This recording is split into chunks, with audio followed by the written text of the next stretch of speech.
बिस्मिल्लाहिर्रहमानिर्रहीम। Dear students, मैं आपका इंग्लिश टीचर खालिद हुसैन।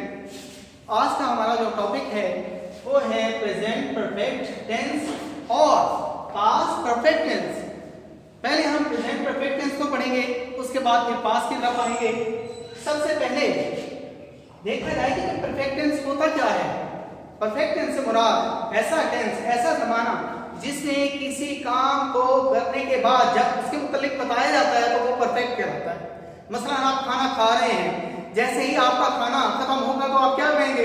मैंने खाना खा लिया है, मैं खाना खा चुका हूँ। आप खत लिख रहे हैं, जैसे ही आपका खत खत्म होगा आप क्या कहेंगे? डेफिनेटली मैंने खत लिख लिया है या मैं खत लिख चुका हूँ। तो निशानी इसकी होगी उर्दू फिक्रात के आखिर में चुका है, चुकी है, चुके हैं, या फिर अगर ने के साथ सेंटेंस आ जाए तो लिया है, ली है, लिए है वगैरह भी अक्सर आ जाता है। इसके बाद सेंटेंस के स्ट्रक्चर की तरफ आते हैं। सबसे पहले हम सब्जेक्ट लिखेंगे। सब्जेक्ट से मुराद डू और ऑफ एक्शन यानी काम करने वाला। उसके बाद हैज या हैव, उसके बाद वर्ब की थर्ड फॉर्म, फिर ऑब्जेक्ट यानी रिसीवर ऑफ एक्शन जिस पर काम किया जा रहा है। अब सवाल पैदा होता है हैज कहां इस्तेमाल होगा, हैव कहां इस्तेमाल होगा?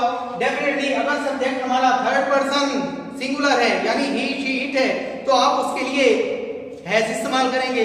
अगर सब्जेक्ट हमारा आई है या प्लुरल है तो उसके लिए आप हैव इस्तेमाल करेंगे। इसके बाद देखिए एग्जांपल हम देखते हैं। गरीब आदमी अमीर हो चुका है, गरीब आदमी अमीर हो चुका है। The poor man has grown rich. The poor man subject हो गया, हैज हमने टेंस की इमदादी पे लगाया यानी हेल्पिंग वर्ब लगाया। उसके बाद वर्ब जो है ग्रोन, उसके बाद object grown rich.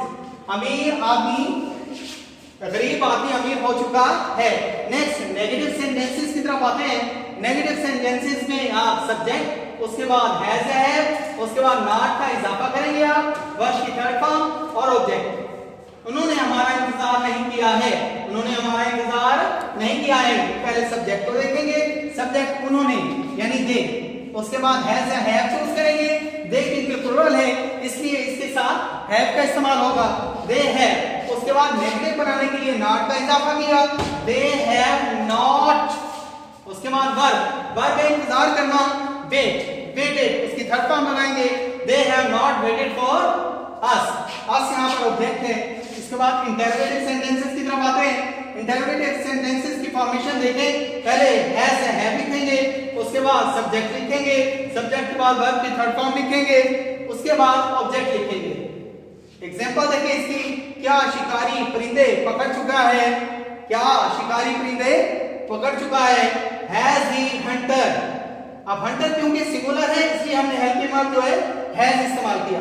Has he hunter, verb पकड़ना, कैच होता है, उसकी थर्ड फॉर्म लिखेंगे caught, has the hunter caught. उसके बाद ऑब्जेक्ट है परिंदे, the birds, has the hunter caught the birds. Next है अगर सेंटेंसेस क्यों, कब, कैसे, कहां वाले इंटरोगेटिव आ जाए तो उसके लिए हम क्यों, कब, कैसे वाले अल्फाज यानी व्हेन, बाय, वेयर लिखने के बाद अमूमन जैसे सवालिया बनाया जाता है उसी तरह सवालिया बनाएंगे। जैसे उसने अपनी तकरीर, पहली तकरीर कहां की? Where has he made his maiden speech? Where has he made his maiden speech? हाँ जी, नेक्स्ट बेटा। इसके बाद हम पास्ट परफेक्ट टेंस। हाँ तो अजीज तलबा हमारा इसी लेक्चर का अगला हिस्सा जो है वो है past perfect tense. Past perfect tense Urdu फिक्रात के आखिर में चुका था, चुकी थी, चुके थे वगैरह का मफहूम हमको आता है। इसका स्ट्रक्चर आप देखेंगे। सब्जेक्ट हैज हैव लगाया था हमने, प्रेजेंट पे तो पास्ट में लगाएंगे हैड।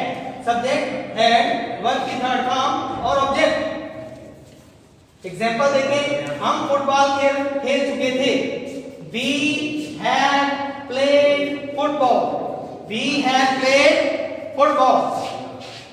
नेगेटिव बनाने के लिए हम हैड के बाद नॉट का इजाफा कर देंगे और इंटरोगेटिव बनाने के लिए हैड को आप शुरू में लगा देंगे।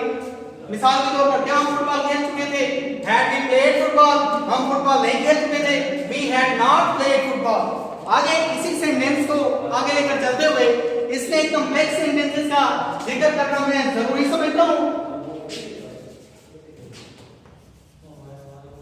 कॉम्प्लेक्स सेंटेंसेस ऐसे फिक्रे जो दो या दो से ज्यादा क्लासेस या हिस्सों पर मुश्तमिल होते हैं, कॉम्प्लेक्स सेंटेंसेस कहलाते हैं। उसका एक हिस्सा मेन क्लास पर मुश्तमिल होता है और बाकी हिस्से या एक ही हिस्सा सबऑर्डिनेट क्लास पर मुश्तमिल होता है। तो आइए इसे समझते हैं। पहले देखें, मेन क्लास से मुराद ऐसा फिक्रा जिसमें काम पहले सर अंजाम दिया जा रहा हो, जो अपना मफहूम मुकम्मल तौर पर वाज़ेह कर सके, मेन क्लास कहलाता है।